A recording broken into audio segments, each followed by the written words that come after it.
Alors, bonjour à vous tous et tous ici rassemblés et également aux personnes qui écoutent l'émission à la télévision. J'aimerais commencer par une belle parole de Dieu dans le psaume 119. Je me rappelle dans la nuit ton nom, Yahvé, et j'observe ta loi. Voici qui est pour moi garder tes préceptes. Alors, il y a quelqu'un qui me disait tantôt de prier pour elle parce qu'elle faisait beaucoup d'insomnie. Alors, j'ai prié pour elle, puis j'ai ouvert la parole de Dieu. Je me rappelle dans la nuit ton nom Yahvé et j'observe ta loi. Alors, s'il y en a d'autres qui souffrent d'insomnie, prendre la parole de Dieu, des fois c'est très réconfortant et vous pouvez même retomber endormi avec votre parole avec vous ou sur vous. Le fruit de la joie. Est-ce qu'il y en a qui veulent davantage le fruit de la joie? Oui, hein? Alors, voici quelques textes de la parole de Dieu sur la joie. La joie dans l'Esprit Saint, c'est d'écouter ensemble le message d'amour de l'Évangile. C'est d'être interpellé par le Christ. C'est une composante du royaume. Il ne faut pas penser qu'au ciel, il faut rester assis tranquille comme dans un bain d'école quand on est en maternelle ou en première année. C'est la joie dans le royaume, la grande joie. Ça le dit à différents endroits, la louange. Les saints et les saintes sont au ciel en ce moment, en pleine intercession, mais dans la louange. Mais à la fin des temps, l'intercession va arrêter. Mais en ce moment, c'est la joie. C'est une composante du royaume. De vivre en harmonie avec Dieu et communiquer aux autres la joie par l'équilibre intérieur que nous vivons. C'est une saine et une sainte joie. Et de proclamer les merveilles du Seigneur. Sûrement, là, que ce midi, là, ensemble, en mangeant, vous avez proclamé les merveilles du Seigneur. Alors, il est très difficile de donner une décision précise de la joie, puisque c'est un fruit de l'esprit, mais la joie n'est pas quelque chose, la joie, c'est quelqu'un. Une grande différence. Peut-être que certains d'entre vous avez retrouvé le chemin de la vraie joie. Pourquoi? Parce que peut-être qu'elle était enfouie dans des inquiétudes, dans des tracas. Peut-être que vous avez rencontré le prêtre dans le sacrement du pardon. Puis tous ces états d'âme ont été enlevés. Et à ce moment-là, la vraie joie revient. C'est comme si des fois, dans notre âme, les choses s'accumulent, puis ça l'empêche la source vivifiante de l'esprit d'être pleinement dégagée. Alors, c'est un des outils, si je pourrais dire, le sacrement du pardon. La différence entre la joie que n'offre le monde, l'esprit du monde, qui est hostile à l'esprit de Dieu, est incapable de nous rendre heureux. Des fois, on pense, les gens vont dire, ben oui, mais je me rappelle, lorsque je me suis convertie, justement, mon frère m'avait dit ça, il dit, toi qui aimais tant faire telle chose, c'était des bonnes choses, mais ça ne m'intéressait plus maintenant. C'était complètement une autre vie. Mais il voyait à quel point j'étais heureuse, par exemple. Puis il y a un de mes oncles qui me le dit à chaque fois que je le vois. Tu es tellement heureuse. Tu es tellement heureuse. C'est quoi ton secret? Ben, c'est Jésus. Mais ça va son chemin. Cher ami, la joie qu'offre le monde est un piège. Il nous offre de faire ce que tu veux, comme tu le veux et quand tu le veux. Est-ce vrai? Hein? Oui. Au détriment des fois des autres.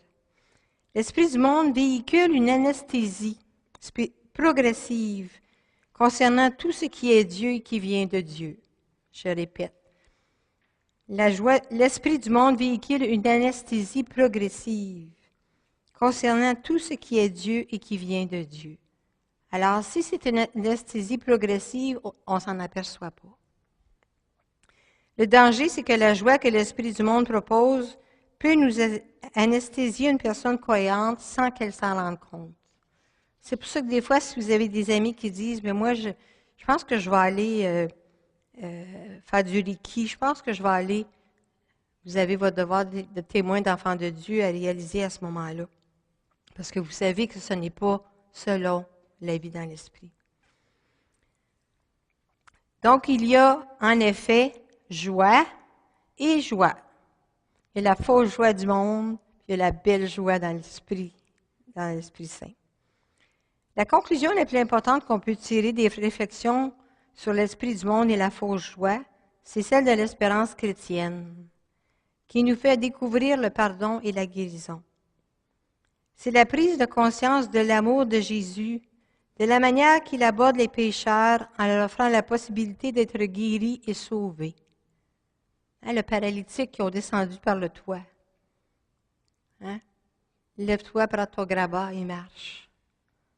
Ensuite, toutes les autres personnes. Ainsi, la personne qui reprend le chemin de la vie dans l'esprit retrouve la source de la vraie joie et de la liberté des enfants de Dieu. Parce que lorsqu'on est pris par la joie du monde, on n'a pas la vraie joie des enfants de Dieu.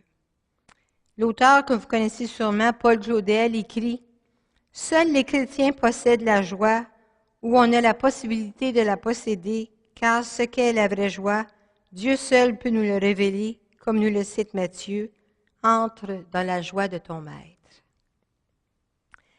L'auteur Chesterton, lui, écrit « Ce n'est qu'avec un renouveau religieux, ce matin on a parlé de renouveau religieux, que la joie pourra renaître dans le cœur des chrétiens, car la joie est le secret gigantesque du chrétien. » La joie est le secret gigantesque du chrétien.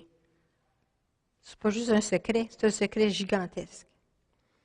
Paul VI, en 1974, a dit « Nous voulons vous exhorter, fils et filles d'Église, à vivre dans la sérénité et dans la joie. Vous redisant les paroles de saint Paul dans Philippiens 4.4, réjouissez-vous sans cesse dans le Seigneur. Je vous le dis, réjouissez-vous. » Et ça continue. N'entretenez aucun souci, en toutes circonstances, rendez grâce à Dieu. Puis, vous la connaissez toute, Madeleine? Oui. Ce sera peut-être une joie plus cachée, une joie non sensible, une joie de pure volonté parfois. Parfois, la joie même de Dieu est un choix, c'est un acte de volonté. Parce qu'il y a des journées, il y a des choses qu'on peut vivre qui sont difficiles et qui semblent affaiblir notre joie. Alors, on fait un acte de volonté de choisir la joie de Dieu. La vie chrétienne normale est donc imprégnée d'une joie, un peu comme une ambiance, un peu comme un parfum. Et lorsqu'on regarde saint Paul qui louait Dieu en prison, est-ce qu'on aurait fait la même chose? Possiblement que vous pouvez vous sentir emprisonné parfois dans la douleur physique. Ça peut arriver qu'une douleur physique peut sembler comme une prison. Ça vous empêche de marcher, ça vous empêche d'aller où vous voulez, ça vous empêche de faire les choses que vous aimeriez accomplir, ça peut vous empêcher, ça peut vous inquiéter.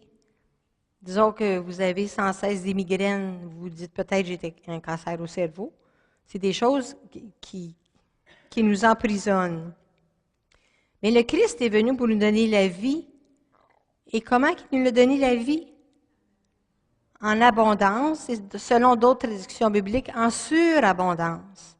Je suis venu vous donner la vie en surabondance, ainsi que la joie. Alors, il est là avec toi et avec vous qui écoutez l'émission à la télévision, dans votre souffrance. Et il veut que votre regard sur votre situation change. Le Seigneur désire qu'on fasse fructifier le fruit de la joie, source du don de l'amour. Parce que la joie, c'est un des fruits de l'amour. Maintenant, il y a la joie de l'espérance. Dans Romains 12.12. C'est le fruit de la persécution ainsi endurée. Heureux serez-vous quand on vous outragera, quand on vous persécutera à cause de moi. Soyez dans la joie et dans l'allégresse. Ce sera peut-être une joie plus cachée, une joie non sensible, une joie de pure volonté, mais elle ne sera pas moins que la joie de Dieu. Cette promesse de Jésus se réalise en chrétien qui se glorifie dans les tribulations, comme faisaient les apôtres en prison. Il convient aussi de dire et redire qu'un christianisme sans joie n'est pas digne de ce nom. Si nous sommes chrétiens, nous devons être des chrétiens joyeux, contagieux. Je l'ai dit ce matin. Avez-vous peur d'être contagieux de votre joie de chrétien? Avez-vous peur d'être contagieux de votre foi, de votre espérance, de savoir que c'est pas le monde qui mène le monde, mais c'est Dieu qui mène le monde? Avez-vous peur? Non, vous dites tout non. Oh, c'est beau que c'est beau. Alors, soyez dans la joie et l'allégresse. L'épisode du jeune homme qui rencontre Jésus concernant la joie, c'est tout un enseignement. Parce que Jésus lui propose une autre genre de vie, plus simple, parce que ils disent pas riche dans la parole de Dieu, mais la plupart des gens disent le jeune homme riche, de tout quitter pour le suivre, puis il n'a pas été capable. Il est parti triste aussi. Mais on espère qu'il est revenu, mais la parole de Dieu ne le dit pas. Cette promesse se réalise aussi dans le chrétien qui se glorifie dans les tribulations et qui ainsi développe la vertu de la persévérance et de la constance. Parce que la vertu éprouvée de l'espérance devient la vertu de constance. Et Paul VI disait, et c'est très important parce qu'on en rencontre tous et toutes, un chrétien ne peut être vraiment triste et radicalement pessimiste. C'est le pape Paul VI qui disait ça. Un chrétien ne peut être vraiment triste et radicalement pessimiste. Connaissez-vous des personnes pessimistes? Oui. Aimez-vous être en leur compagnie? Et c'est clair. Alors, voici ce qu'elles font. Elles ont une tournure d'esprit qui porte à penser que tout va mal aller, que tout va déjà mal et que tout finira mal. Hein, c'est ça que les gens pessimistes ont comme attitude. Elles soutiennent que le monde est mauvais et que le mal va emporter sur le bien. Elles ont des idées fixes et elles ont toujours quelque chose à dire et à redire de négatif. Alors disons que le pessimiste entretient la critique inutile, destructive, la plainte aussi. La critique, c'est toujours sur les choses et la plainte, c'est sur les personnes. Donc, elle ne porte pas des fruits spirituels de paix, de joie, d'amour et d'espérance. Et Dieu est joie. Dieu est notre bonheur. C'est pour ça qu'il faut être contagieux. Il faut être contagieux. Et la joie de lui appartenir est vraiment capable de combler notre cœur. Et la joie qui est dans notre cœur doit être capable d'être transférée par ce que nous sommes dans le cœur de l'autre. Que d'autres personnes rencontrent Jésus comme nous l'avons rencontré. Et que Dieu seul donne la joie ultime et véritable. Et c'est ça vraiment la vie filiale avec son esprit. Dans la Bible, joie et bonheur sont invoqués plus que 800 fois. Donc, il faut être contagieux plus que 800 fois. Dans la Bible aussi véhicule un message qui est important de recevoir, c'est que il ne faut pas mépriser nullement les joies simples de la vie.